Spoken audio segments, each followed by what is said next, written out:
মাননীয় প্রধানমন্ত্রী যেটা চাইছেন যে ঈদের যাত্রীরা স্বাচ্ছন্দ্যে এবং নিরাপদে যাতে বাড়ি যেতে ঈদ করতে পারে, আমরা সে মাননীয় প্রধানমন্ত্রীর নির্দেশ আমরা পালন করছি।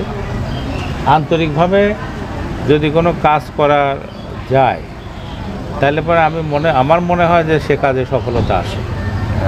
আমরা সবাই এই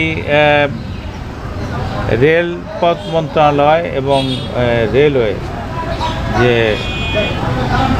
অধিদপ্তর, আমরা সবাই মিলে চেষ্টা করছি এই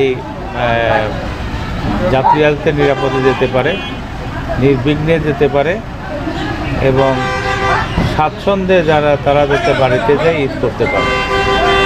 আমাদের চেষ্টা আশা করি যে ফলপ্রসূ হয়েছে এবং এই জন্যে আমরা জনগণকে ধন্যবাদ জানাই, আমাদের রেলের কর্মকর্তা কর্মচারীদের ধন্যবাদ জানাই। সর্বোপরি আমরা মাননীয় প্রধানমন্ত্রীর যে সদিচ্ছা, তার যে নির্দেশ, এটা সঠিকভাবে পরিচালনার জন্যে মাননীয় প্রধানমন্ত্রীকেও আমি ধন্যবাদ জানাই। আমরা রিটার্ন টিকিট দিছি এবং যে ব্যবস্থায় তারা বাড়িতে আসছে একই রকম ব্যবস্থায় তারা বাড়ি থেকে কর্মস্থলে ফেরত যাবে ইনশাআল্লাহ। এবং এর মধ্যে গত পরশু না গতকাল একটা ঘটনা ঘটছে রেলের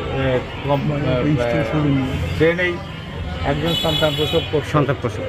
আমরা তাকে